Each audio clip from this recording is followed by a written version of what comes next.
Hello, welcome to Bible Guru. Thank you for joining us in our journey through the Bible. Colossians chapter 1, beginning at verse 6. In the same way, the gospel is bearing fruit and growing throughout the world, just as it has been doing among you since the day you heard of it and truly understood God's grace.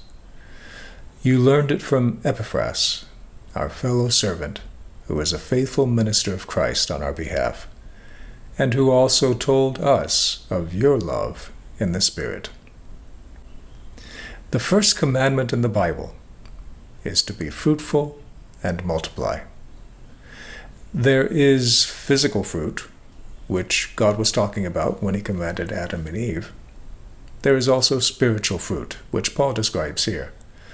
The fruit is love and faith based on our hope in the truth of the gospel, and people joining together in this quest for a fruitful life.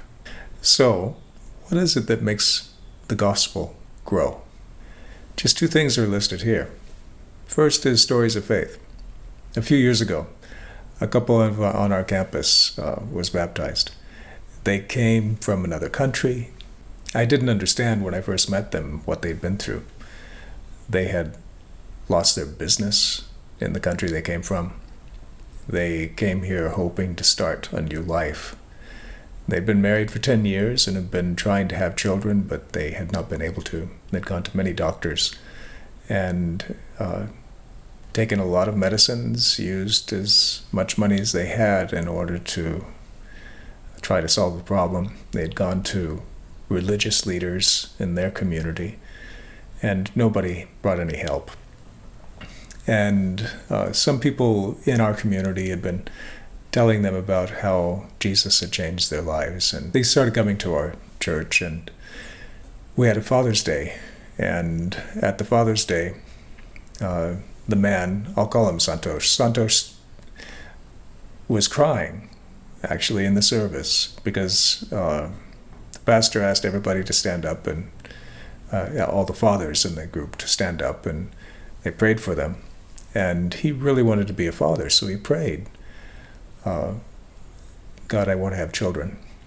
And God healed him, healed the couple. So the following Father's Day, he was holding his baby boy in his hands. He told the story at their baptism. The transition for this couple has been so beautiful. When they came, I already mentioned, they were sad, really, really very serious. They actually seemed depressed. And now they're smiling all the time. There's like a glow, and their son is just precious. It's a beautiful story of God's transformation of their lives. Stories are powerful. They transform us from the inside.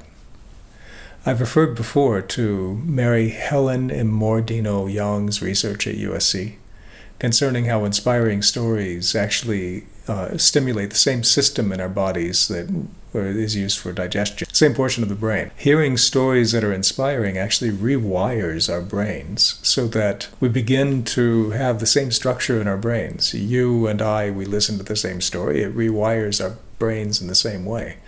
Our brain waves actually begin to coordinate with each other. We have a contiguization, is that a word? Of the brain waves.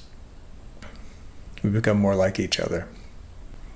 Sharing stories of our faith is a powerfully and positively transformative experience. The Colossians had a transformative faith. They also had transformative love. Jesus said, "They will know you are my disciples if you have love one for another." I've seen in the past various evangelistic strategies. Campus Crusade had their 4 spiritual laws. There was the Jesus movie. There's a program called Evangelism Explosion. Jesus seemed instead to advocate proclaiming the good news through stories of faith and by proclaiming it through love. The most powerful evangelistic method isn't a method at all. It's a community of love.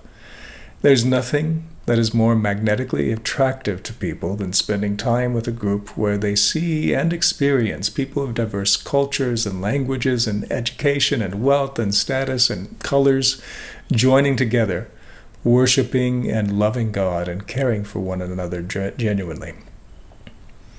In the early church, there was no evangelism separate from the formation of a loving community. Paul saw this community of faith and love in the Colossian church. That community caused the good news to grow and bear more fruit. This brought Paul great joy. A prayer for today. Father, teach me to share the story of your love in me. Teach me to love others. Give me the strength to allow all I am to be shared with a community of faith and love.